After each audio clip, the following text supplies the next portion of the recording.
kita bersyukur kepada Allah Subhanahu Wa Taala dengan tinggi-tinggi kesyukuran kerana kita diberikan lagi nikmat yang banyak dan kesempatan untuk bersama-sama dalam rancangan Guru dan Pendidikan buat kesekian kalinya lah kita bersama-sama.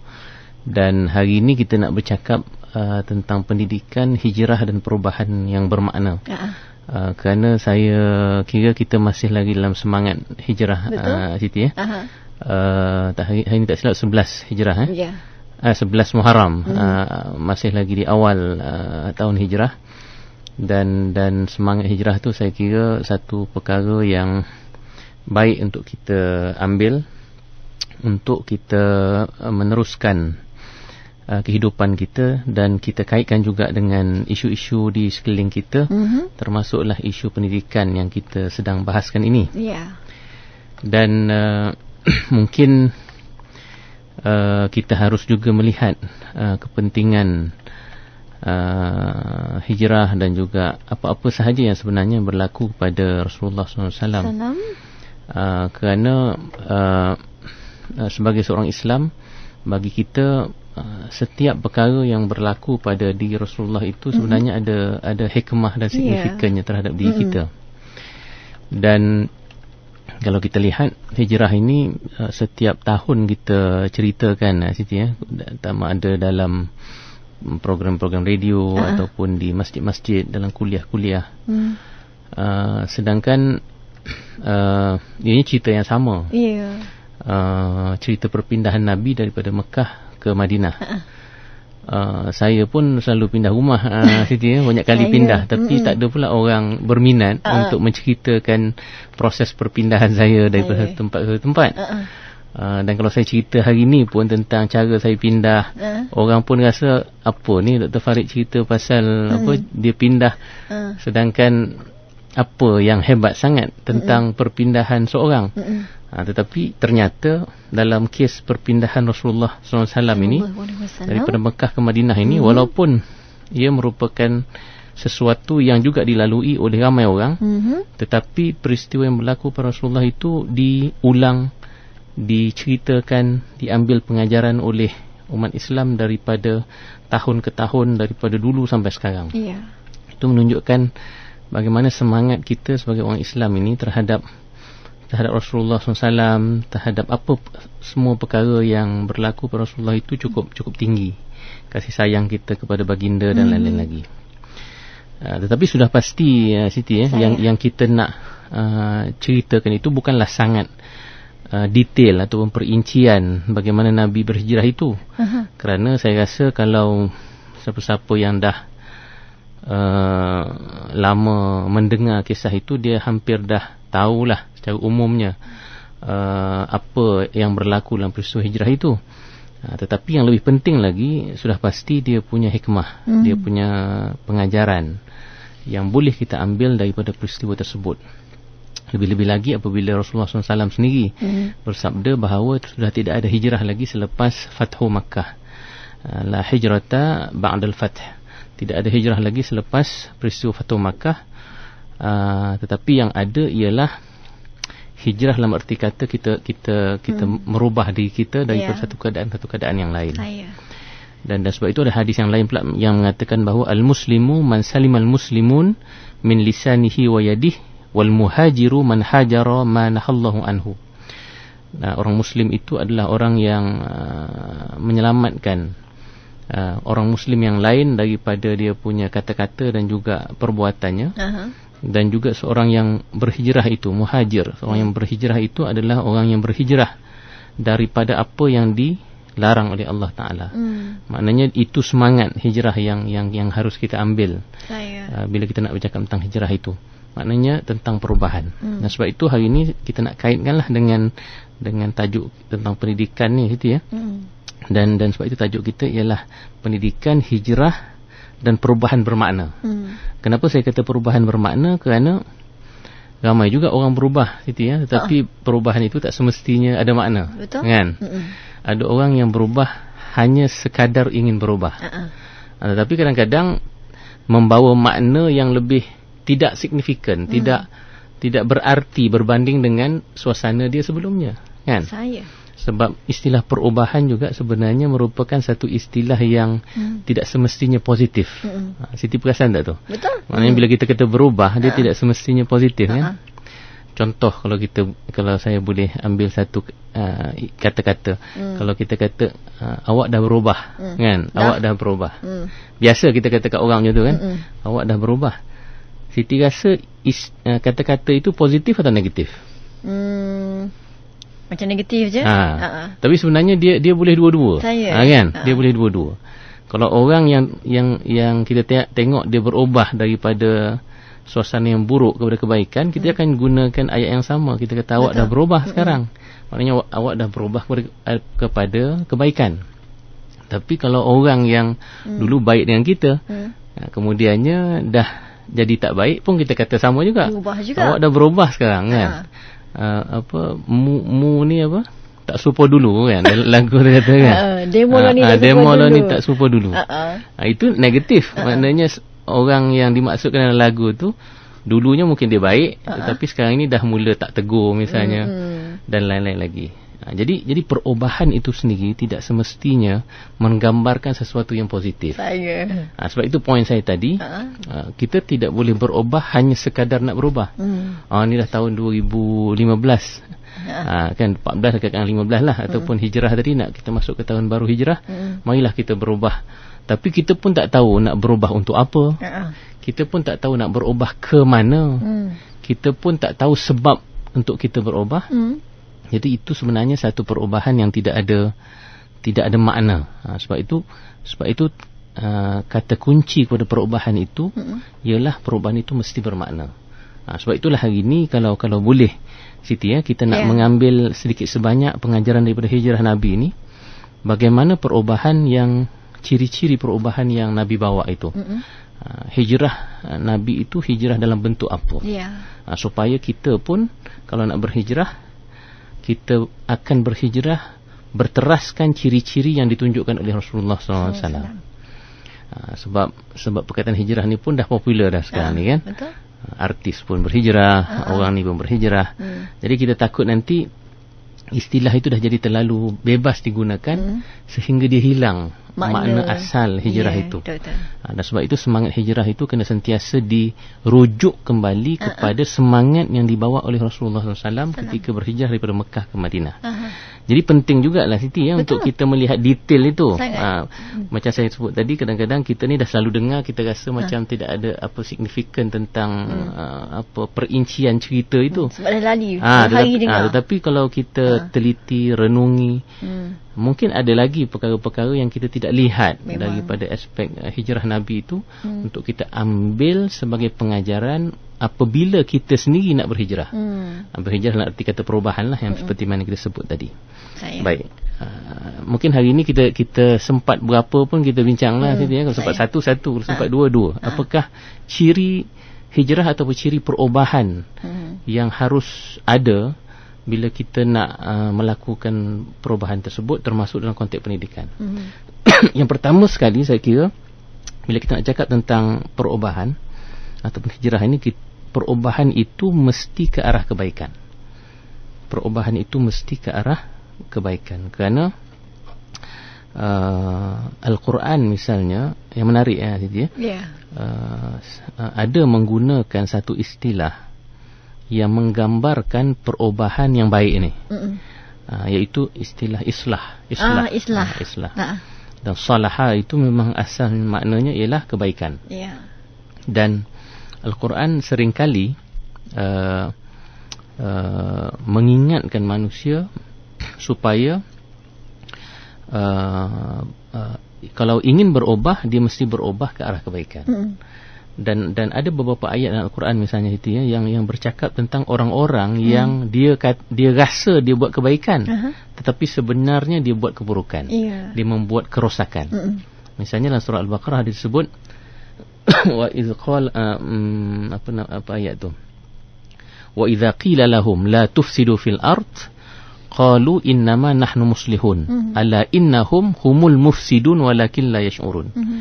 Apabila dikatakan kepada mereka, jangan kamu membuat kerosakan, la tufsidu fil ard, Tetapi qalu innama nahnu muslihun, tapi mereka berkata kami buat kebaikan. Ala innahum humul mufsidun walakin la yash'urun. Tidak sekali-kali mereka ini ialah golongan yang membuat keburukan, kerosakan, mafsadah, tetapi mereka tidak sedar. Jadi kita takut Siti bila kita ni tanpa ilmu. Itu sebab ilmu ini penting, pendidikan ini penting.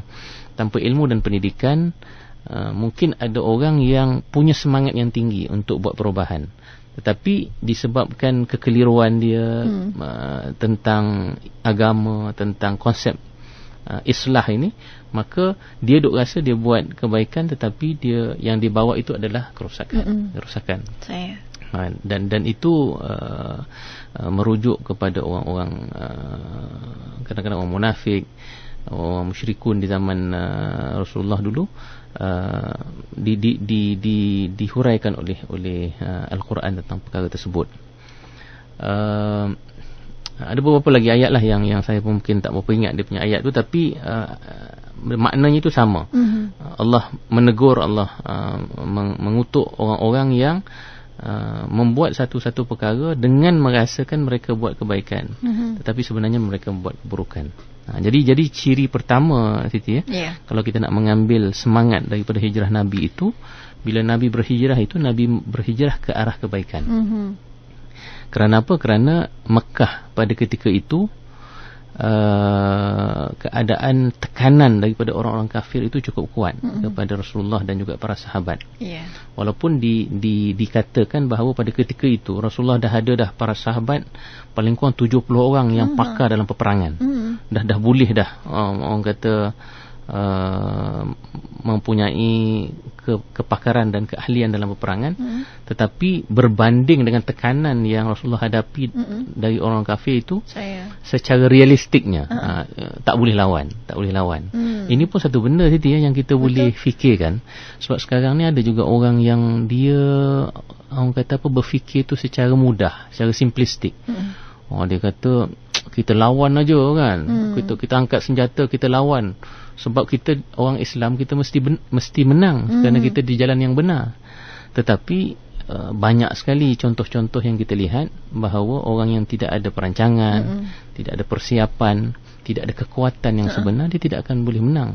Walaupun yang kita lawan itu kebatilan, yang kita lawan itu orang-orang yang tidak beriman dengan Allah Subhanahu Wa Taala.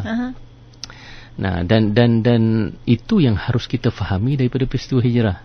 Maknanya Nabi Muhammad Rasulullah sallallahu alaihi wasallam yang telah diangkat martabatnya sebagai manusia yang paling hebat, yang paling dicintai oleh Allah pun, dia terpaksa melalui ujian-ujian yang begitu hebat, sehingga memaksa Nabi berpindah daripada Mekah ke Madinah. Itu sebenarnya dalam strategi perang Sitinya, dia macam berundur, kan? Macam kalah sementara lah. Kan? Tetapi berundur bukan bererti tewas, kan? Kadang-kadang kita tengok orang main bola itu, mungkin saya tak minat bola, saya minat bola. Bila orang nak tendang laju sikit, kan, dia letak bola tu, dia nak tendang laju, dia akan undur tapak dia tu banyak ke belakang, kan? Kalau dia undur tu jauh ke belakang, maknanya dia nak tendang laju betul lah tu. Tapi kalau dua tapak aja, biasanya mungkin tendangan yang biasa saja. Itu skill orang main bola lah itu, ya. Tetapi sama juga, dia punya logiknya sama. Dalam peperangan pun ada ketika kita kena berundur. Berundur tu pasang strategi. Pasang strategi. Sebab itu dalam peperangan Uhud misalnya, orang Islam tewas peringkat awal itu. Betul. Kerana orang kafir itu dia undur, kemudian dia datang kembali. Dan orang yang duduk di Bukit Uhud itu kan, dia turun, dia tak ikut Nabi punya arahan supaya tinggal kekal di atas bukit itu. Dia turun ke bawah dan akhirnya orang kafir datang kembali. Jadi strategi perang itu begitu. Jadi begitu juga lah yang berlaku dalam kes hijrah ini. Rasulullah SAW berfikir secara realistik. Jadi kita ni kalau nak ikut semangat Nabi ni Siti, jangan kita ni terlampau orang kata apa, bermimpi aja. Mentang-mentang lah hal agama kita rasa semua boleh menang, semua boleh betul, tanpa kita berfikir apakah sunnatullah dia, apakah benda yang akan berlaku. Sedangkan Allah Subhanahu Wa Taala dalam akidah kita pun diajar Siti, bahawa kita ni memang kita beriman bahawa Allah menjadikan segala-galanya. Allah lah yang akan memberikan kemenangan, Allah lah yang akan memberikan hidayah, Allah lah yang akan memberikan kejayaan. Tetapi Allah memberikan kejayaan itu dalam bentuk sunnah-sunnahnya, dalam bentuk perkara yang biasa Allah lakukan, Allah jadikan sesuatu. Sebab itulah dalam banyak hal, hanya kalau berlaku peristiwa-peristiwa yang khawarikul adah, yang berlawanan dengan adat saja, macam mukjizat, macam karamah kepada orang-orang yang bukan Nabi, dipanggil karamah lah, yang peristiwa yang berlawanan dengan adat ni. Tapi dia tak selalu, Siti, dia tak selalu dalam kehidupan kita ni. Macam kita lagi lah, kita ni bukan taraf Nabi, kita juga jauh, bukan taraf wali Allah, kita juga mungkinlah jarang sekali, hampir tidak pasti kita Allah akan memilih kita untuk memberikan perkara-perkara yang luar biasa tersebut. Maka kita harus lalui kehidupan kita ni dengan sunnatullah. Sunnatullah ni macam mana, Siti? Kalau biasanya makan itu kenyang, maka kita kena makan untuk kenyang. Tak boleh kita kata hari ni aku tak nak makan lah, kok Tuhan bagi kenyang terus je kan, bagi special punya apa kan. Itu tidak, dia tak kata mustahil, tapi dia punya kemungkinan tu amat sedikit sekali untuk berlaku kepada kita. Kalaulah sunnatullah itu kita kena berusaha untuk kita berjaya, maka kita kena berusaha. Orang periksa sekarang ni, anak saya pun ada yang periksa SPM. Saya pesan benda yang sama, kalau tak baca tak akan dapat jawab dalam soalan dalam ni. Doalah banyak mana pun, kan? Betul. Kerana doa itu datang selari dengan sunnatullah. Kan? Sebab itu doa itu wajib. Maknanya penting, harus kita minta kepada Tuhan. Tapi kita juga harus faham bagaimana sunnatullah, bagaimana Tuhan memberikan kejayaan. Manjada wajada. Siapa yang bersungguh-sungguh dia akan berjaya. Sebab itu kita tengok, Siti, kadang-kadang orang bukan Islam lebih berjaya daripada kita. Betul. Orang bukan Islam lebih tersusun. Dan kalau dia lebih tersusun, logiknya, sunnatullahnya, mereka akan berjaya lebih daripada kita. Betul. Dan dalam peperangan pun, kalau kita lihat macam tadi kes perang Nabi pun, Nabi ada ketika kalah, ada ketika tewas, kerana sunnatullahnya begitu. Sebab tak ada disiplin di situ, tidak ada sistem dan tidak ada. Jadi sama, Rasulullah SAW dalam kes hijrah itu, boleh saja kita berfikir kenapa Nabi tak kekal saja duduk di Mekah, lawan saja orang kafir, walaupun tak ramai tapi lawan, sebab Tuhan sudah pasti akan membantu Nabi. Tetapi tidak, Tuhan beri ujian itu sama kepada Nabi sebagaimana Tuhan bagi juga ujian kepada orang-orang yang lain. Dan sebab itulah Nabi itu menjadi contoh kepada kita. Sebab itulah Allah kata, laqad kana lakum fi rasulillahi uswatun hasanah. Kalaulah, Siti, Tuhan sentiasa sahaja bagi kelebihan kepada Nabi dalam bentuk mukjizat, apa saja yang Nabi buat dapat, walaupun dalam bentuk yang susah dapat. Maka macam mana kita nak jadikan Nabi sebagai contoh kita? Betul. Sebab kategori itu dah berbeza. Nabi ni sentiasa dapat mukjizat, sedangkan kita ni sentiasa tak dapat. Tak dapat perkara-perkara seperti itulah. Jadi sebab itulah, mahu tidak mahu, kita harus belajar daripada Rasulullah dalam bentuk manusiawi. Sebab Nabi yang datang kepada kita tu seorang manusia. Walaupun kedudukannya tinggi. Kita tidak mengatakan kedudukan Nabi itu rendah. Kedudukan Nabi itu begitu tinggi sekali berbanding dengan kita. Tetapi contoh-contoh kemanusiaan Rasulullah itu harus kita ambil apabila kita berhadapan dengan kehidupan. Antaranya ialah hijrah. Nabi akhirnya terpaksa keluar daripada Makkah menuju ke Madinah. Walaupun itu merupakan satu pilihan yang amat berat kepada Nabi. Dalam kisah tu, Siti, ketika Nabi meninggalkan Mekah tu, Nabi pusing balik melihat bandar Mekah tu. Dan Nabi kata lebih kurang mafhum kata-kata Nabi itu ialah, dia kata kalaulah bukan penduduk kamu menghalau aku tidak akan keluar daripada bandar ini. Rasulullah kata dengan keadaan begitu sedih sekali. Mana Rasulullah pun tak nak keluar daripada Makkah. Tetapi itu merupakan satu sunnatullah yang Nabi terpaksa lalui. Dan akhirnya Nabi keluar berhijrah. Jadi tetapi penghijrahan itu ternyata akhirnya membawa kebaikan yang amat besar, gitu, ya. Bila pergi ke Madinah itu, ruang dakwah Nabi lebih luas lagi.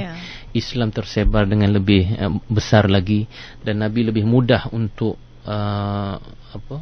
melaksanakan hal-hal yang berbentuk keagamaan bila berada di Madinah, termasuklah hal urusan-urusan politik, urusan ekonomi, muamalah dan lain-lain lagi. Dan akhirnya dengan kekuatan itu Nabi kembali ke Makkah dan membuka Makkah. Jadi satu pelajaran penting yang kita nak belajar Siti dalam konteks perubahan ini ialah berubah itu harus menuju kepada kebaikan. Sebagaimana Nabi pergi daripada Makkah ke Madinah itu dalam bentuk akhirnya membawa kebaikan. Jadi kita kena belajarlah orang sekarang ni nak berubah tapi kadang-kadang sekadar nak berubah saja kan. Macam trend. Trend. Dulu pakai tudung macam ni, bila trend macam tu kita pun tukar. Kadang-kadang trend yang baru tu tak semestinya lebih baik daripada trend yang lama. Ataupun contoh mudah kat rumah kita lah. Hari Ahad, Sabtu tak ada kerja apa-apa, mari kita ubah kita punya perabot-perabot ni, kedudukan Susunatur. Kononnya nak lebih baik, tapi kadang-kadang mungkin yang kita ubah tu tidak ke arah yang lebih baik kan. Tapi kalau betul kita yakin, kita tahu perubahan itu ke arah yang lebih baik, why not kan.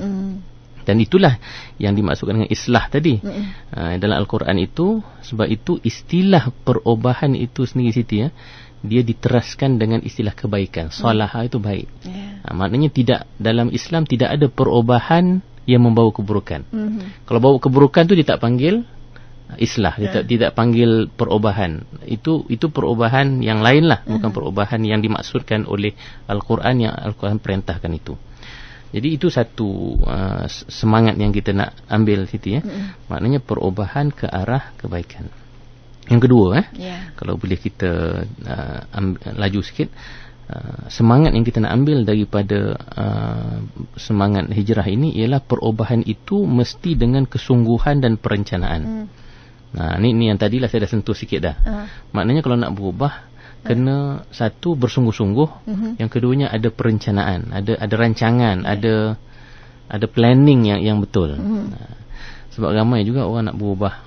Saya tahun baru ni saya ada azam baru, 10 azam baru itu sampai ujung tahun depan dia terpaksa ulang balik 10 yang tu, entah mungkin bertambah lagi sebab satu pun tidak tercapai. Satu pun tak tercapai. Kenapa? Dia hanya luahan-luahan semangat saja, tetapi tidak diikuti dengan perencanaan. Di sini Siti kalau kita perhatikan detail, sebab tu tadi kita kata ada sebenarnya perincian-perincian daripada kisah hijrah Nabi ni yang kita boleh belajar.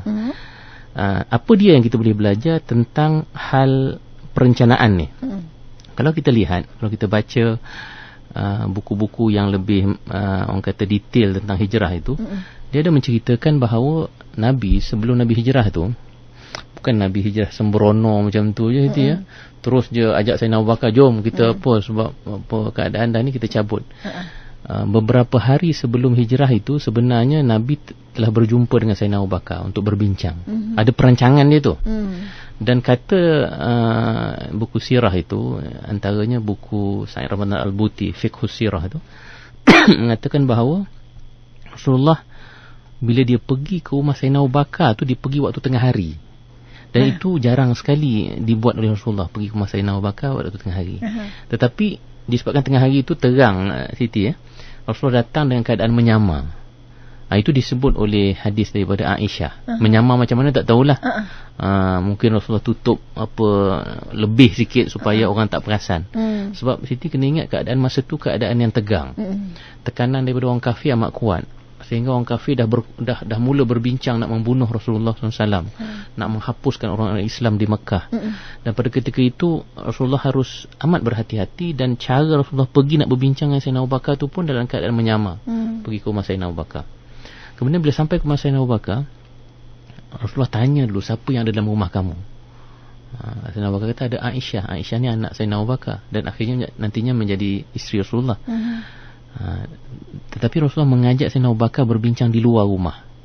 Sebab apa? Sebab hatta anaknya sendiri pun adalah hal-hal rahsia ni. Kadang-kadang keluarga terdekat pun mungkin pada ketika-ketika tertentu kita tak boleh bagi tahu dulu. Kita ni jenis bukan keluarga je itu ya, jiran 40 rumah ujung tu pun dengar kita punya perancangan sebab bising sangat nak buat tu nak buat ini kan. Sedangkan benda yang strategik, benda yang kerahsiaan. Jadi ini semua bentuk-bentuk perencanaan yang telah dibuat oleh Rasulullah yang kadang-kadang kita tak belajar hati ya. Bila kita ni nak membuat perubahan, kita tidak rancang dengan betul. Kemudian Sayyidina Abu Bakar sendiri telah semacam membaca. Sebab Rasulullah rapat dengan Sayyidina Abu Bakar. Dan Sayyidina Abu Bakar sebenarnya mengharapkan agar sungguh-sungguh agar Rasulullah ajak dia bersama-sama untuk hijrah. Dan bila Sayyidina Abu Bakar membaca lebih awal itu, dia dah sediakan 2 ekor unta Siti. Dalam masa 4 bulan sebelum. Bayangkan betapa awalnya persediaan yang Sayyidina Abu Bakar pula buat. Dia dah sediakan 2 ekor unta untuk diberi makan. 4 bulan tu dia dah bagi makan sungguh-sungguh dah. Kalau rumput pun rumput mungkin jenis yang sedap-sedapnya gitu ya. Supaya unta tu sihat kan. Macam kita sekarang lah kalau nak pergi mana-mana berjalan, pastikanlah kereta tu servis dulu kan. Nak balik Pahang ke, nak balik Kelantan ke kan, jauh-jauh belaka ni. Tapi tak servis, tak basuh kereta, tak tengok tayarnya apa semua. Lalas tersadai okey lagi gitu ya. Kalau accident habis. Kan dengan tayar tak ada anginnya, botaknya, enjin minyak tak tukar dan lain-lain lagi, bahaya bila kita buat perjalanan yang jauh. Jadi belajarlah daripada hijrah Rasulullah penuh dengan perencanaan nak berjalan jauh. Maka Sayyidina Abu Bakar sejak 4 bulan telah menyediakan 2 ekor unta itu dengan memberi makan dengan baik sekali. Okey. Kemudian kalau kita ringkas je lah, kita masa pun tidak banyak. Ketika mana hijrah itu berlaku sendiri, Rasulullah SAW adalah elemen-elemen mukjizat itu ada. Sebab yang ni Rasulullah ya, tapi banyaknya macam biasa je. Usaha itu usaha manusiawi, usaha yang sunnatullah tadi. Rasulullah terpaksa orang kata bersedia merancang, mencari waktu malam untuk keluar bersama Sayyidina Abu Bakar. Cuma apabila tu Rasulullah macam menggunakan pasir dan itu adalah elemen-elemen mukjizat itu ada. Tapi secara umumnya memang kesukaran sebenarnya untuk Rasulullah pergi. Tetapi ada perancangan, ada kebijaksanaan, ada hikmah pada peristiwa hijrah itu. Misalnya Mekah dengan Madinah ni Siti ya, dia daripada bawah ke atas. Kalau ikut jalannya itu patutnya direct macam ni lah kan. Tetapi bagaimana cara Rasulullah ambil kebijaksanaan dalam merancang hijrah itu, Rasulullah turun ke jalan ke bawah. Turun ke bawah dulu. Kemudian pergi pula menuju ke kawasan yang berbukit-bukit di dekat dengan laut. Jalan itu memang orang tak lalu lah ya. Macam orang balik Pahang ke, balik Kelantan ke, tapi lalu dekat hutan-hutan. Jalan lama. Jalan lama.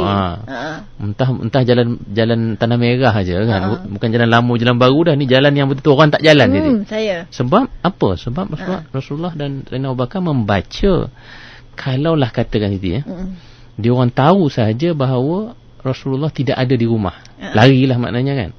Maknanya bukan lari, maknanya Rasulullah telah keluar daripada rumah untuk ni. Dan itu ternyata berlaku kan. Sebab orang kafir itu sebenarnya telah pun merancang mengumpulkan semua ketua-ketua kabilah, dipilih seorang satu, dan masing-masing akan bersama-sama membunuh Rasulullah. Dan sebab itu sebab apa Siti? Kerana sebab orang Arab ini zaman Nabi itu mereka berpuak-puak, berkabilah-kabilah, dan kabilah ni dia punya sifat dendam yang kuat antara satu kabilah satu kabilah. Jadi kalau adalah salah seorang daripada kabilah tersebut yang meninggal dunia, yang mati dibunuh, maka keseluruhan kabilah itu akan bangkit menentang orang yang membunuh itu. Tapi kalaulah ada 40 orang bersama-sama membunuh Rasulullah secara serentak, dan 40 orang ni lah mewakili 40 kabilah, macam mana kabilah yang Nabi datang itu mampu bangun untuk melawan 40 kabilah yang besar-besar. Jadi sebab itu strategi orang, maknanya masing-masing berstrategi. Siti ya. Musuh Islam pun berstrategi pada masa itu, Nabi dan Sayyidina Abu Bakar pun berstrategi. Dan bila keluar itu pergi ke kawasan itu, dan itu yang akhirnya terpaksa bermalam di sebuah gua yang daripada Gua Thur itu. Dan kalau kita baca lagi perencanaan Rasulullah, misalnya Siti ya, kita ambil berapa lagi. Rasulullah menggunakan khidmat seorang yang bukan Islam, Abdullah bin Uraikid, untuk menunjuk jalan. Bayangkan dalam keadaan begitu, option tak banyak itu ya. Iyalah. Option tak banyak, pilihan tak banyak. Dan pada ketika itu ada seorang yang bukan Islam tetapi orang dipercayai lah. Itu pun Rasulullah ambil untuk bekerjasama. Maknanya kebijaksanaan itu kadang-kadang sampai di luar kotak, out of the box kan. Kadang-kadang kita tak terfikir perkara itu. Kita pun begitu ingatlah Siti ya. Kalau nak meniaga misalnya kan, janganlah fikir adik kita sahaja yang kita nak ajak join ni kan.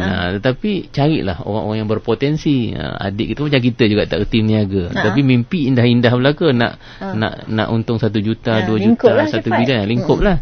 Tapi kenapa tidak berfikir mungkin ada orang bukan Islam tetapi dia boleh menjadi partner kita dalam bentuk yang memberi manfaat kepada kita. Why not kan? Jadi perkara-perkara tersebut kadang-kadang tidak difikirkan apabila kita dan kita ni kadang-kadang simplistik gitu ya. Kita kan Nabi boleh berjaya, kita masih boleh berjaya, kita kan ni kan. Tapi kita tidak berstrategi, kita tidak merancang dan lain-lain lagi. Kemudian anak kepada Sayyidina Abu Bakar yang seorang lagi, Abdullah bin Abu Bakar. Yang ni agak menarik Siti ya. Tugasnya apa? Tugasnya malam-malam dia ikut Rasulullah dan Sayyidina Abu Bakar dan tidur bersama-sama di Gua Thur. Tapi waktu siang dia ikut, waktu malam dia ikut tidur. Tapi waktu siang bila subuh saja Rasulullah minta dia balik ke Mekah untuk mendengar cerita orang-orang Mekah, apa yang orang Mekah tengah cerita tentang Nabi.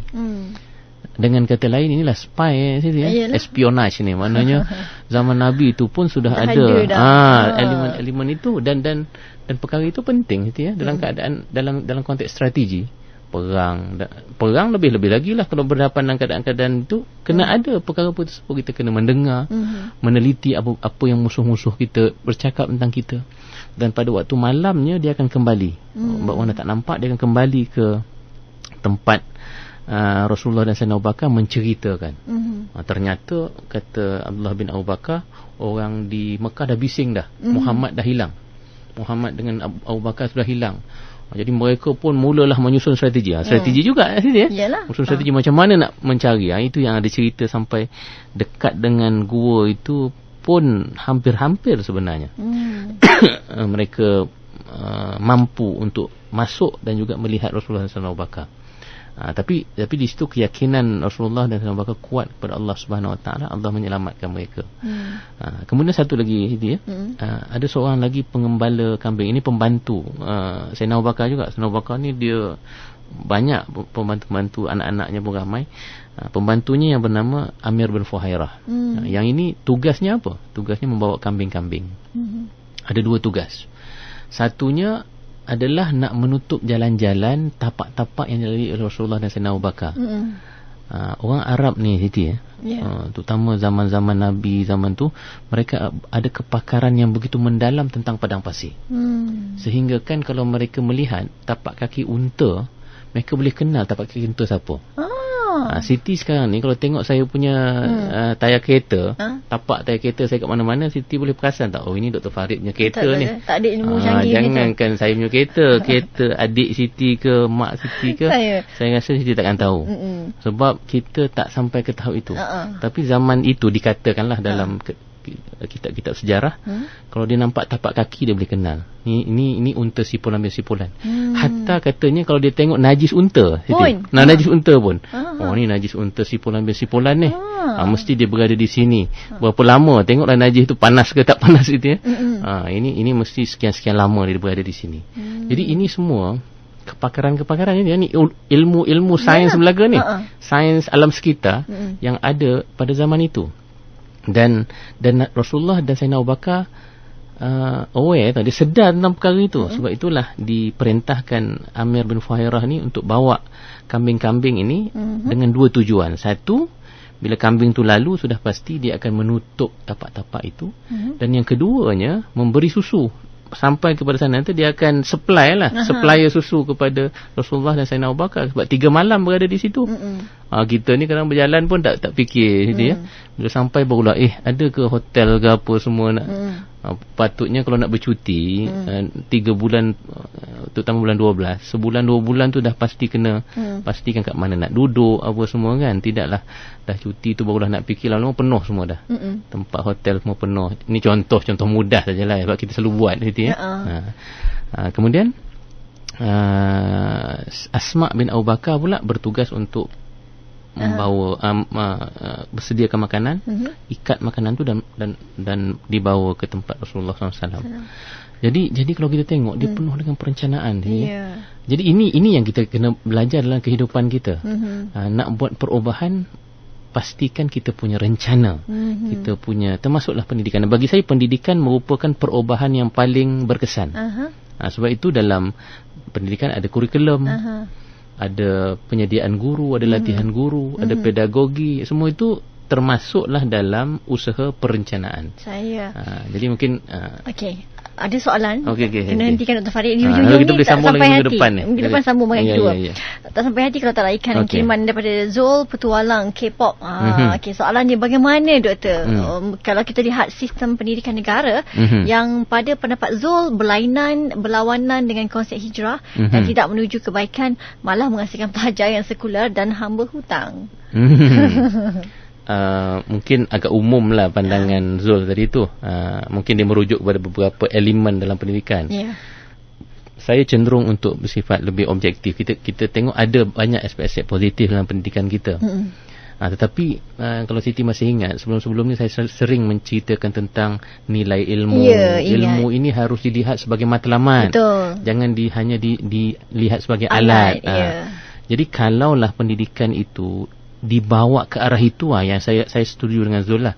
Jadi akhirnya dia hanya jadi perniagaan, hanya jadi perdagangan sahaja, hanya jadi industri pendidikan ni sebagai industri. Dan sebab itu akhirnya pelajar-pelajar kena bayar mahal, dan akhirnya terpaksa berhutang. Itu mungkinlah itu yang dimaksudkan oleh Zul. Tetapi kalau kita, yalah, ini untuk semua lah itu ya. Kita cakap ni untuk yang membuat polisi pendidikan, untuk yang merancang pendidikan, untuk yang mengajar. Kalau boleh kita terapkan semangat bahawa masing-masing harus contribute, menyumbang kepada bentuk pendidikan yang membawa kepada kebaikan dalam segala bentuk.